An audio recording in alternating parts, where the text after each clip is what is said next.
Hello ನಮಸ್ಕಾರ ಸ್ನೇಹಿತರೆ. ಇಲ್ಲಿ ಸಾಹಿತ್ಯ ಪಾಪಮ್ಮಜ್ಜಿನ ಕಾಪಾಡೋದ್ರ ಮುಖಾಂತರ ಇಲ್ಲಿ ಮನೇನ ಒಗ್ಗೂಡ್ಸೋಕೆ ಟ್ರೈ ಮಾಡೋದ್ರ ಮುಖಾಂತರ ಅರುಂಧತಿ ಕೆಂಗಣ್ಣಿಗೆ ಗುರಿ ಆಗ್ತಿದ್ದಾರೆ. ಈ ಕಡೆ ಅರುಂಧತಿ ಕೆಂಗಣ್ಣಿಗೆ ಗುರಿಯಾದ ಸಾಹಿತ್ಯ ಕಥೆಯನ್ನ ಮುಗಿಸೇ ಬಿಡ್ತಾರ ಅರುಂಧತಿ. ಅಥವಾ ಇಲ್ಲಿ ಸಾಹಿತ್ಯ ಅರುಂಧತಿಯ ನಿಜ ಮುಖವನ್ನ ಕಂಡು ಹಿಡಿತಾಳ. ಏನಾಯ್ತು, ಏನ್ ಕತೆ, ಇದೆಲ್ಲವನ್ನ ಕೂಡ ತಿಳ್ಕೋಬೇಕು ಅಂದ್ರೆ ಈಗಲೇ ನಮ್ಮ ಈ ಚಾನಲ್ನ ಸಬ್ಸ್ಕ್ರೈಬ್ ಮಾಡಿ, ಹಾಗೆ ಒಂದು ವಿಡಿಯೋವನ್ನ ಪೂರ್ತಿಯಾಗಿ ನೋಡೋದನ್ನ ಯಾವುದೇ ಕಾರಣಕ್ಕೂ ಕೂಡ ಮರಿಬೇಡಿ. ಇಲ್ಲಿ ಕಾರಣ ನನಗೆ ತುಂಬಾ ಖುಷಿ ಆಗಿದೆ. ಯಾಕಂದರೆ ಸಾಹಿತ್ಯ ಇದು ನನ್ನ ಮನೆ, ನಾನು ಈ ಮನೆ ಸೊಸೆ ಅಂದಮೇಲೆ ಎಲ್ಲರೂ ಖುಷಿಯಾಗಿರೋದನ್ನು ನೋಡ್ಕೋಬೇಕಾಗಿರೋದು ನನ್ನ ಜವಾಬ್ದಾರಿ. ಎಲ್ಲರೂ ಕೂಡ ಒಗ್ಗಟ್ಟಾಗಿರಬೇಕು ಅಂತೆಲ್ಲ ಮಾತಾಡ್ತಾರೆ. ನಿಜವಾಗ್ಲೂ ಸಾಹಿತ್ಯ ಬಗ್ಗೆ ಇರೋ ಪ್ರೀತಿ, ಅಭಿಮಾನ, ಗೌರವ ಮತ್ತಷ್ಟು ಜಾಸ್ತಿ ಆಗಿಬಿಡುತ್ತೆ. ನನಗೆ ಈ ಕಡೆ ರಾಜೇಂದ್ರ ಪ್ರಸಾದ್ ಅವ್ರಿಗೆ ತುಂಬ ಚೆನ್ನಾಗಿ ಗೊತ್ತಿದೆ ತನ್ನ ಮನೆ ಸೊಸೆ ಸಾಹಿತ್ಯ ಎಷ್ಟು ಒಳ್ಳೆ ಹೆಣ್ಮಗಳು ಅಂತ. ನನ್ನ ಮಗನ ಒಂದು ಮಾಡೋಕ್ಕೆ ಎಷ್ಟೆಲ್ಲ ಕಷ್ಟಪಡ್ತಿದ್ದಾಳೆ. ಜೊತೆಗೆ ಇವತ್ತು ನನ್ನ ಮಗ ನನ್ನ ವಿಷಯದಲ್ಲಿ ಸ್ವಲ್ಪ ಕೊಂಚ ಬದಲಾಗಿದ್ದಾನೆ, ಸಾಫ್ಟ್ ಆಗಿದ್ದಾನೆ. ಆದರೆ ಅದಕ್ಕೆ ಕಾರಣ ಸಾಹಿತ್ಯ ಅಂತಕ್ಕಂಥದ್ದು ರಾಜೇಂದ್ರ ಪ್ರಸಾದ್ಗೆ ತುಂಬ ಚೆನ್ನಾಗಿ ಗೊತ್ತದೆ. ಅದೇ ಕಾರಣಕ್ಕೆ ಸಾಹಿತ್ಯಗೆ ಥ್ಯಾಂಕ್ಸ್ ಅನ್ನ ಕೂಡ ಹೇಳ್ತಾರೆ. ಆದರೆ ಸಾಹಿತ್ಯ ಇದು ನನ್ನ ಕರ್ತವ್ಯ, ಎಲ್ಲರೂ ಕೂಡ ಖುಷಿಯಾಗಿರ್ಬೇಕು, ಆ ರೀತಿ ಮಾಡೋದೇ ನನ್ನ ಧ್ಯೇಯ ಅಂತ ಕೂಡ ಹೇಳ್ತಾರೆ. ಅದೇ ಕಾರಣಕ್ಕೋಸ್ಕರ ಇಲ್ಲಿ ಸಾಹಿತ್ಯ ಫೋಟೋ ಶೂಟನ್ನು ಮಾಡಬೇಕು ಅಂತ ಹೇಳಿ ಅನ್ಕೊಂಡಿದ್ದಾಳೆ. ಫ್ಯಾಮಿಲಿ ಫೋಟೋನ ತೆಗೆಸಿ ಹಾಲಲ್ಲಿ ಹಾಕಬೇಕು, ಅದನ್ನ ನೋಡಿ ಖುಷಿ ಪಡಬೇಕು ಅನ್ನೋದೇ ಅವಳು ಇಚ್ಛೆ ಆಗಿದೆ. ಅದೇ ಕಾರಣಕ್ಕೆ ಫೋಟೋ ಶೂಟ್ ಮಾಡಿಸೋ ವಿಷಯವನ್ನ ತೆಗೆದಿದ್ದಾಳೆ. ಫೋಟೋಗ್ರಾಫರ್ನ ಕೂಡ ಕರೆದಿದ್ದಾರೆ. ಬಟ್ ಇದು ಅರುಂಧತಿಗೆ ಸ್ವಲ್ಪ ಕೂಡ ಇಷ್ಟ ಇಲ್ಲ. ಫ್ಯಾಮಿಲಿ ಫೋಟೋ, ಮನೆಯವರೆಲ್ಲ ಖುಷಿಯಾಗಿರೋದು, ಅದು ಯಾವುದನ್ನು ಕೂಡ ಅರುಂಧತಿಯಿಂದ ಸಹಿಸೋಕ್ಕಾಗೋದಿಲ್ಲ. ಈ ಕಡೆ ಪ್ರಸನ್ನ ಮಾತ್ರ ನನ್ನ ಇಷ್ಟು ವರ್ಷ ಮಾಡ್ಕೊಂಡು ಬಂದಿದ್ದೆಲ್ಲ ನೀರಲ್ಲಿ ಹೋಮ ಮಾಡಿದಾಗ ಆಗ್ತಿದೆಯಲ್ಲ, ಈ ಸಾಹಿತ್ಯ ಏನು ಮಾಡ್ತಿದ್ದಾಳೆ, ಈ ಸಾಹಿತ್ಯ ಬಂದಿದ್ದ ಎಲ್ಲವನ್ನ ಕೂಡ ಹಾಳು ಮಾಡ್ತಿದ್ದಾಳೆ. ನಿಜವಾಗ್ಲೂ ಅಕ್ಕ ಏನೂ ಮಾಡಿದೆ ಸುಮ್ಮನಿದ್ದಾಳೆ. ಇಷ್ಟು ದಿನ ಮಾಡ್ಕೊಂಡು ಬಂದಿದ್ದು ಎಲ್ಲ ಕೊಚ್ಕೊಂಡು ಹೋಗ್ತಿದೆ ಅಂತ ಪ್ರಸನ್ನ ತಲೆ ಕೆಡಿಸ್ಕೊಂಡಿದ್ರ, ಆ ಕಡೆ ಅರುಂಧತಿ ಮಾತ್ರ ಈ ಒಂದು ಫೋಟೋ ಶೂಟನ್ನು ಹೇಗೆ ಹಾಳು ಮಾಡೋದು ಅಂತ ಯೋಚನೆ ಮಾಡ್ತಾರೆ. ಫೋಟೋ ಶೂಟನ್ನು ಹಾಳು ಮಾಡಬೇಕು, ಅವರ ಖುಷಿ ಸಂಭ್ರಮವನ್ನ ಹಾಳು ಮಾಡಬೇಕು ಅನ್ನೋ ಒಂದೇ ಕಾರಣಕ್ಕೆ ಪಾಪಮ್ಮನ ಜೀವ ತೆಗೆಯೋಕೆ ಮುಂದಾಗ್ಬಿಡ್ತಿದ್ದಾರೆ ಅರುಂಧತಿ. ಎಂಥ ರಕ್ಕಸಿ ಇರ್ಬೋದು, ಎಂಥ ಡೆವಿಲ್ ಇರ್ಬೋದು ಅರುಂಧತಿ ಅಂತ ಹೇಳ್ಬೋದು. ಈ ಕಡೆ ಅರುಂಧತಿ ಪಾಪಮ್ಮಜ್ಜಿನ ಕರ್ಕೊಂಡು ಬರ್ತಿದ್ದಾಗೆ ಮೇಲಿಂದ ನೋಡು ಅಲ್ಲಿ ಎಲ್ಲರೂ ಕೂಡ ಫೋಟೋ ಶೂಟ್ಗೆ ರೆಡಿ ಆಗ್ತಿದ್ದಾರೆ.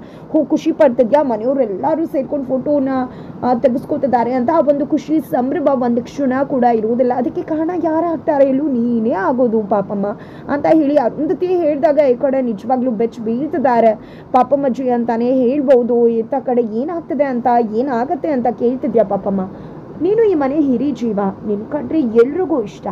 ಈ ಒಂದು ಫೋಟೋ ಶೂಟಲ್ಲಿ ನೀನು ಕೂಡ ಇರಲೇಬೇಕು.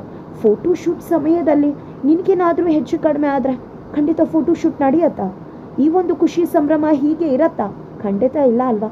ಅದು ಇರಬಾರ್ದು ಅಂದರೆ ಏನಾಗಬೇಕು ಹೇಳು, ನೀನು ಇಲ್ಲಿಂದ ದುಪ್ಪಂದ ಜಾರಿ ಬೀಳಬೇಕು.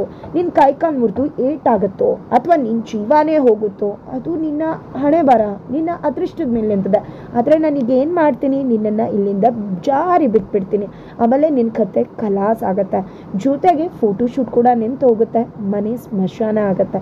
ಅದೇ ತಾನೇ ನನಗೆ ಬೇಕಾಗಿರೋದು ಅಂತ ಹೇಳಿ ಹಾಗೆ ಬಿಟ್ಟೇ ಬಿಡ್ತಾರೆ. ಇನ್ನೇನು ಪಾಪಮ್ಮಜ್ಜಿ ಹೆದರುಕೊಂಡು ಚೀರ್ತಿದ್ದಾರೆ. ಅಷ್ಟರಲ್ಲಿ ಕೆಳಗಡೆ ಎಲ್ಲರೂ ಫೋಟೋ ಶೂಟಲ್ಲಿ ಬ್ಯುಸಿ ಆಗಿದ್ರೆ ಈ ಕಡೆ ಸಾಹಿತ್ಯ ಬಂದಿದ್ದೆ ಪಾಪಮ್ಮನ ಇಟ್ಕೊಂಡ್ಬಿಡ್ತಾರೆ. ಏನಾಯ್ತು ಪಾಪಮ್ಮ, ಯಾರು ನಿಮ್ಮನ್ನ ತಳ್ಳಿದ್ದು ಅಂತ ಕೇಳ್ತಿದ್ದಾರೆ. ಈ ಕಡೆ ಪಾಪಮ್ಮಜ್ಜಿ ನಿಜವಾಗ್ಲೂ ಕೂಡ ಭಯಗ್ರಸ್ತರಾಗಿದ್ದಾರೆ. ಯಾರು ಪಾಪಮ್ಮ ನಿಮ್ಮನ್ನ ಈ ರೀತಿ ತಳ್ಳೆದು ಬಿದೋಗ್ತೀರಾ ಅಂತ ಗೊತ್ತಿದ್ದು ಯಾರು ಈ ರೀತಿ ಮಾಡಿದ್ದು ಅಂತಿರ್ಬೇಕಿದ್ರೆ ಅಲ್ಲಿಗೆ ರಾಜೇಂದ್ರ ಪ್ರಸಾದ್ ಬರ್ತಾರೆ. ಏನಾಯ್ತು ಸಾಹಿತ್ಯ ಅಂತ ಕೇಳಿದಾಗ ಯಾರು ಪಾಪಮ್ಮನ್ನ ತಳ್ಳಿಬಿಡ್ತಾರೆ. ನಾನು ಬರಲಿಲ್ಲ ಅಂದರೆ ಇಷ್ಟೊತ್ತಿಗೆ ಪಾಪಮ್ಮಜ್ಜಿ ಏನಾಗ್ಬಿಡ್ತಿದ್ರು, ನಿಜವಾಗ್ಲೂ ಅನಾಹುತ ಗಟ್ಟಿಸ್ಬಿಡ್ತಿತ್ತು, ಯಾರಿರ್ಬೋದು ಅಂತ ಅನ್ಕೋತಾರೆ. ಅಷ್ಟರಲ್ಲಿ ಇಲ್ಲಿ ಫೋಟೋ ಶೂಟ್ಗೆ ತಡ ಆಗ್ತದೆ ಅಂತ ಕರೀತಾರೆ. ಸಾಹಿತ್ಯ, ಇವತ್ತು ನನ್ನ ಜೀವನ ಬಂದು ನೀನು ಕಾಪಾಡ್ಬಿಟ್ಟೆ ಅಮ್ಮ ಅಂತ ಹೇಳಿ ಮನಸ್ಸಲ್ಲಿ ಪಾಪಮ್ಮ ಅನ್ಕೋತಿದ್ದಾರೆ. ಈ ಕಡೆ ಅರುಂಧತಿ ಮತ್ತು ಬಂದು ಇಲ್ಲಿ ಹಾಳು ಮಾಡಿದ್ಲಲ್ಲ, ನಿಜವಾಗ್ಲೂ ಇವಳು ನಾನು ಮಾಡ್ತಿರೋದಕ್ಕೆಲ್ಲ ಅಡ್ಡಿಪಡಿಸ್ತಿದ್ದಾಳೆ. ಇವಳಿಗೆ ಸರಿಯಾಗಿ ಏನಾದರೂ ಮಾಡಲೇಬೇಕು. ಈ ಫೋಟೋ ಶೂಟ್ ಯಾವುದೇ ಕಾರಣಕ್ಕೂ ಕೂಡ ನಡಿಕೂಡ್ದು ಅಂತ ಅನ್ಕೊಂಡಿದ್ದೆ. ಅರುಂಧತಿ ವನಜ ರೂಮಿಗೆ ಹೋಗ್ತಾರೆ. ಇತ್ತ ಕಡೆ ಎಲ್ಲರೂ ಕೂಡ ಕೆಳಗಡೆ ಬಂದಿದ್ದಾರೆ. ಈ ಕಡೆ ಫೋಟೋಗ್ರಾಫರ್ ಕೂಡ ಫೋಟೋ ಹೊಡೆಯೋದಕ್ಕೆ ರೆಡಿ ಆಗಿದ್ದಾರೆ. ತುಂಬ ಚೆನ್ನಾಗಿ ಬರಬೇಕು, ಫೋಟೋ ನೋಡಿದ್ರೆ ಫುಲ್ ಖುಷಿ ಆಗಬೇಕು ಅಂತ ಹೇಳಿದಾಗ, ಖಂಡಿತ ಮೇಡಮ್ ಫೋಟೋ ನೋಡಿದ್ರೆ ಇದು ನಮ್ದ ಅನ್ಬೇಕು, ಅಷ್ಟು ಚಂದ ಫೋಟೋ ಹೊಡ್ಕೊಡ್ತೀನಿ ಅಂದಾಗ, ಏನ್ರಿ ಹೇಳ್ತಿದ್ರ ಅಂದಾಗ, ಅಯ್ಯೋ ಮೇಡಮ್ ಹಾಗಲ್ಲ, ನೋಡಿದ್ದೆ ಅಷ್ಟು ಚಂದ ಕಾಣಿಸ್ತಿದ್ದೀವ, ಇದು ನಾವೇ ಅಂತ ಫೀಲ್ ಫೀಲ್ ಆಗಬೇಕು, ಆ ರೀತಿ ಇರಬೇಕು, ಅಷ್ಟು ಚಂದ ಫೋಟೋ ಹೊಡ್ಸ್ಕೊಡ್ತೀನಿ ನಿಮಗೆ ಅಂತ ಕೂಡ ಹೇಳ್ತಾರೆ. ಖಂಡಿತ ಆದಷ್ಟು ಬೇಗ ಫೋಟೋ ಹೊಡೆದು ನಾವಿಲ್ಲಿ ಫ್ರೇಮ್ ಆಗಿಬಿಟ್ಟು ನಮ್ಮ ಇಡೀ ಫ್ಯಾಮಿಲಿನ ನೋಡಬೇಕು, ಎಲ್ಲ ಎಷ್ಟು ಖುಷಿಯಾಗಿದ್ದಾರೆ ಅಂತ ಹೇಳಿ ಸಾಹಿತ್ಯ ಹೇಳ್ತಿರ್ತಾರೆ. ಅಷ್ಟರಲ್ಲಿ ಆ ಕಡೆ ಸಾಹಿತ್ಯ ಬಗ್ಗೆ ಯೋಚನೆ ಮಾಡ್ತಾ ಕುಡಿತಕ್ಕೆ ದಾಸರಾಗ್ಬಿಟ್ಟಿದ್ದಾರೆ. ವೆಂಕಟೇಶ್ ಅಂತ ಹೇಳ್ಬೋದು. ನನ್ನ ಅಣ್ಣ ಬಂದು ಕೇಳಿದ್ರೆ ಏನು ಹೇಳಿ, ನಾನು ಏನು ಮಾಡಿದೆ, ನಾನು ತಪ್ಪು ಮಾಡಿಬಿಟ್ಟೆ, ನನ್ನ ಮಗಳು ಚಿಕ್ಕಪ್ಪ ನೀನು ಮಾಡಿದ್ಯಾ ಚಿಕ್ಕು ಅಂತ ಎಷ್ಟೆಲ್ಲ ಹೇಳಿದ್ಲು, ಅಂಥ ಮಗಳಿಗೆ ನಾನು ದ್ರೋಹ ಮಾಡಿಬಿಟ್ನಲ್ಲ, ಸುಳ್ಳು ಹೇಳ್ಬಿಟ್ನಲ್ಲ, ಅವಳ ಬದುಕಲ್ಲಿ ಆಟ ಆಡ್ಬಿಟ್ನಲ್ಲ ಅಂತ ಸಂಕಟ ಪಡ್ತಿದ್ರೆ ಆ ಕಡೆ ನಳಿನವ್ರು ಬರ್ತಾರೆ. ಏನ್ರಿ ಕೊಡ್ಕೊಂಡು ಏನು ಮಾಡ್ತಿದ್ರ ನೀವು ಅಂದಾಗ, ಇಲ್ಲ ನಾವು ಸಾಹಿತ್ಯ ವಿಷಯದಲ್ಲಿ ತಪ್ಪು ಮಾಡಿಬಿಟ್ವಿ, ನಾವು ಆ ರೀತಿ ನಡ್ಕೋಬಾರ್ದಿತ್ತು, ನಿಜವಾಗ್ಲೂ ನನ್ನ ಮಗಳು ನನ್ನ ಮನೆಗೆ ಬರಬೇಕು, ನನ್ನಿಂದ ಎಂಥ ತಪ್ಪಾಗೋಯ್ತು ಅಂತಿದ್ದಾರೆ. ಈ ಕಡೆ ನಳಿನವರು ಏನ್ರಿ ಆಗಿದೆ ನಿಮಗೆ, ನೀವು ಸರಿಯಾಗೇ ಮಾಡಿದ್ರೆ, ಏನು ತಪ್ಪು ಮಾಡಿಲ್ಲ ಅಂತಿದ್ರೆ ನೀನು ಸುಮ್ಮನಿರು ಅಂತ ಹೇಳಿ ನಳಿನವ್ರನ್ನೇ ರೇಗ್ತಿದ್ದಾರೆ ವೆಂಕಟೇಶ್ ಅವರು ಬದಲಾದಾಗೆ ಕಾಣಿಸ್ತದೆ. ಸಾಹಿತ್ಯ ಅಂದರೆ ಮೊದಲಿಂದನೂ ಕೂಡ ಪ್ರೀತಿನೇ, ಬಟ್ ಹೆಂಡತಿ ಮಾತು ಕಟ್ಕೊಂಡು ಕುಡ್ತಕ್ಕೆ ದಾಸ ಆಗೋ ಯಾವುದೋ ಪರಿಸ್ಥಿತಿಗೆ ಸಿಕ್ಕಿಬಿದ್ದು ತಪ್ಪು ಮಾಡಿಬಿಟ್ಟಿದ್ರು. ಈಗ ಅವ್ರಿಗೆ ತಪ್ಪಿನ ಅರಿವಾಗ್ತದೆ, ಮಗಳನ್ನ ನೋಡಬೇಕು ಅಂತ ಅನ್ನಿಸ್ತದೆ.